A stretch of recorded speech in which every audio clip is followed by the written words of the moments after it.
Assalamualaikum warahmatullahi wabarakatuh. Pertemuan kelas 9 kali ini Bapak akan menjelaskan tentang pengenalan desain grafis berbasis bitmap. Jadi pada intinya gambar berbasis bitmap ini terdiri dari sekumpulan titik-titik piksel ya yang berdiri sendiri dan mempunyai warna sendiri yang membentuk sebuah gambar. Ini lebih gampangnya dicontohkan ke gambar foto lah seperti itu ya. Kalau berbasis vektor itu lebih ke garis ya. Itu bisa menggunakan aplikasi Corel Draw. Nah, kalau untuk edit foto ini lebih pasnya menggunakan aplikasi berbasis bitmap, salah satunya adalah Photoshop ya. Nanti yang akan kita gunakan adalah software Photoshop. Nah, ini bedanya gambar berbasis vektor dan berbasis bitmap ya. Nah, ini vektor perbandingannya gambar jelas ketika diperbesar. Jadi umpamanya di zoom gambarnya tidak pecah gitu ya. Tersusun dari garis dan kurupas. Tadi kayak Bapak udah jelaskan. Lalu gradasi warna halus, kualitas grafik tidak tergantung banyaknya piksel, disusun oleh objek geometris, sifat resolusinya independen, bisa diatur kebutuhannya ya. Ukuran penyimpanannya relatif kecil, walaupun kecil tapi ketika di zoom dia tidak pecah seperti itu ya. Nah, ini contoh aplikasinya ada Corel Draw. Ini kalau tidak salah kelas 8 kalian sudah belajar membuat grafis menggunakan aplikasi Corel Draw. Berikutnya, nah ini bitmap. Nah, ini yang nanti akan kita bahas sampai dengan pertengahan tengah semester ya.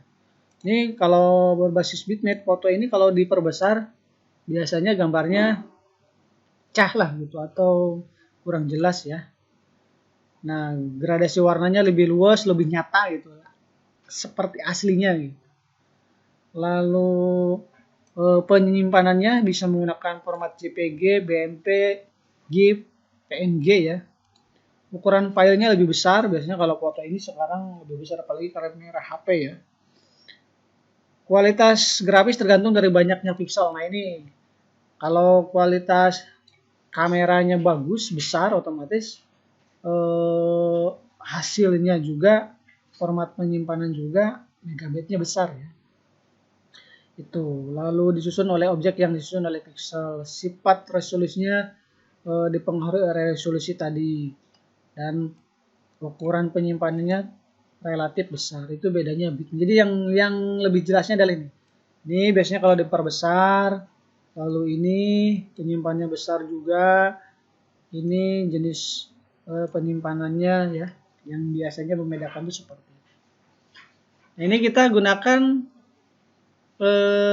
bab satunya adalah pendahuluan tentang Photoshop. Nanti aplikasi yang kita gunakan adalah Photoshop CS2 ya. Udah Bapak share kemarin menyesuaikan dengan modulnya ya. Nah, ini secara teoritisnya. Ini tampilan pertamanya begini. Nah, ini coba Bapak buka di sini lah. Nah, ini Bapak close dulu. Maaf. Nah, ini tampilan secara utuhnya ada Photoshop ya, Bapak pakai CS2.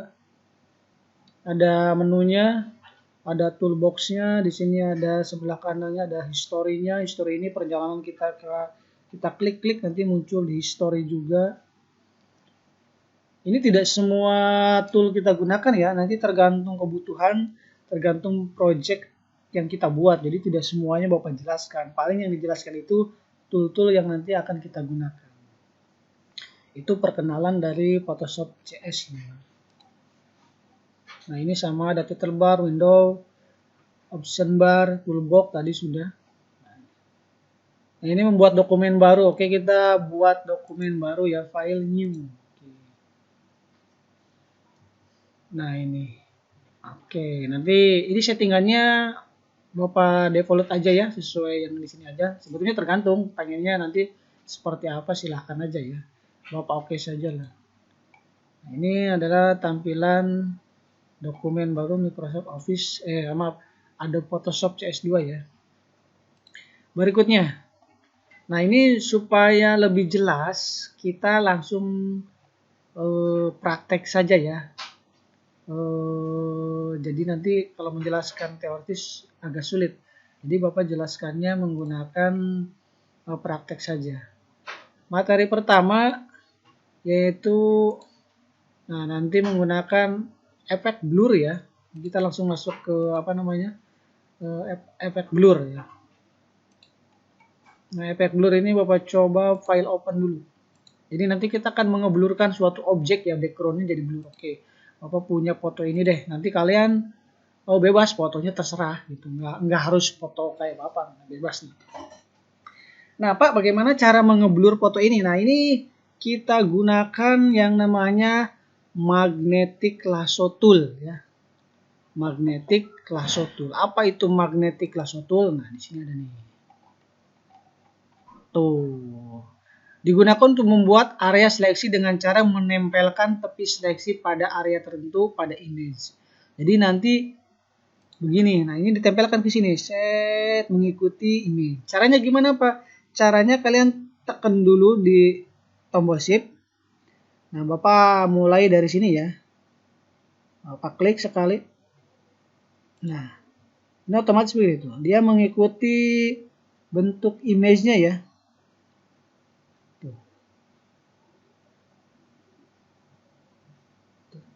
Nah, ini kalau begini gimana, Pak? Ini kalau begini nanti tinggal delete aja. Kalau kelebihan, delete. Pak, ini nggak bisa belok. Oh, ini gimana nih? Delete aja. Delete. Nah, Pak delete, del aja, nanti posisinya berubah seperti semula ya. Nah, ini kalau umpamanya dia tidak mau belok, kalian buat titik baru aja. Tuh, ini kan, Pak, ini gimana, Pak? Nah, delete. Ini Bapak bikin titik baru di sini supaya mengikuti jalur. Nah, ini balik lagi. Maaf. Ini perlu kesabaran ya. Kalau nggak sabar kalian kesel jadinya. Ini Bapak juga, nah ini Bapak bentuk tuh ini. Nah, kalau umpamanya kesulitan kalian bikin titik baru lagi aja. Nah, ini gini. Kita lihat tuh. Nah, ini menggunakan magnetic lasso tool. Terus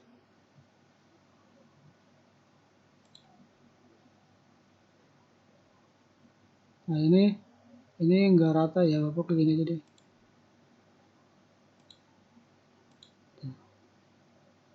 Jadi dia mengikuti titik-titik objek ya. Ini sampai sini Bapak tarik ke bawah. Oh, maaf salah. Nah, ini Bapak buat garis lagi biar lurus. Nah, ini Bapak kesini kan aja. Nah, ini kalau begini ini Pak belok, Pak. Nah, kalau belok begini kalian lurusin aja gampang. Delete dulu menggunakan tombol delete. Nah, kalian bikin titik baru. Set. Ah, ini Pak delete lagi, Pak. Nah, bikin titik baru begini. Nah, terus sampai sini bolehlah. Ini Bapak contoh saja ya. Ini ke sini. Ini ke sini. Nah, nanti sampai menyambung. Sampai nyambung di sini. Sambungin. Ini gambarnya sudah terseleksi ya menggunakan yang namanya magnetic lasso. Nah, sekarang yang akan di blur ini yang bagian belakang ya. Kita balik posisinya. Ini kan Bapak menyeleksinya bagian foto Bapak ya. Nah, sekarang mau dibalik, yang di blur itu yang belakang. Caranya kalian tekan tombol Ctrl, tombol Shift, lalu I. Nah, nih sortirannya sudah berbeda ya. Nih, ini kalau sini berarti ini udah betul. Ini udah betul. Nah, kalau sudah begini kalian pilih menu filter, lalu pilih blur, lalu pilih Gaussian blur. Ya. Ini radiusnya kita bisa atur sesuai dengan kebutuhan. Contoh Bapak radiusnya terlalu besar lah, 4. Kalau sudah di oke. Mana tadi fotonya? Nah, ini hasilnya seperti ini. Ya. Jadi, nah ini ada titiknya, kita delete aja, nggak usah khawatir. Ini adalah contoh menggunakan efek blur. Ini contoh saja ya. Nanti yang dinilai sama Bapak adalah tingkat kerapihan mensortirnya. Ini kayak contoh Bapak nih, ada yang kelewat nih. Jadi nanti bagus enggak nih blurnya. Kalau kalian tidak punya laptop, buat prakteknya kalian bisa menggunakan aplikasi yang ada di HP atau bisa gabung ke temannya atau ke tetangganya ya. Gitu. Tapi ngikut praktek, jangan ngikut namanya saja ya. Gitu. Nanti kalian save file, save as atau diimport bisa lah. Oh, save as aja deh. Save as. Save as ke formatnya apa? Nanti kalian simpan di mana ya? Contoh Bapak save as, pilihnya di sini aja deh. Picture test. Lalu di save. Test blur.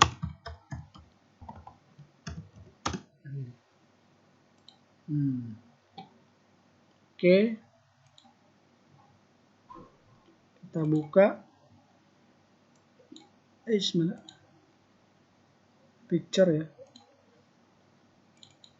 Nah ini. Nah, loadingnya agak lama. Ini contohnya seperti ini. Jadi yang nanti Bapak nilai adalah tingkat kalian, betul enggak nih ngebloknya. Fotonya boleh bebas nanti ya. Kalau sudah nanti kirim ke link ya. Linknya nanti akan Bapak bagikan ya di grup WA ya. Itu saja pertemuan dari Bapak. Jadi kita sudah mengenal yang namanya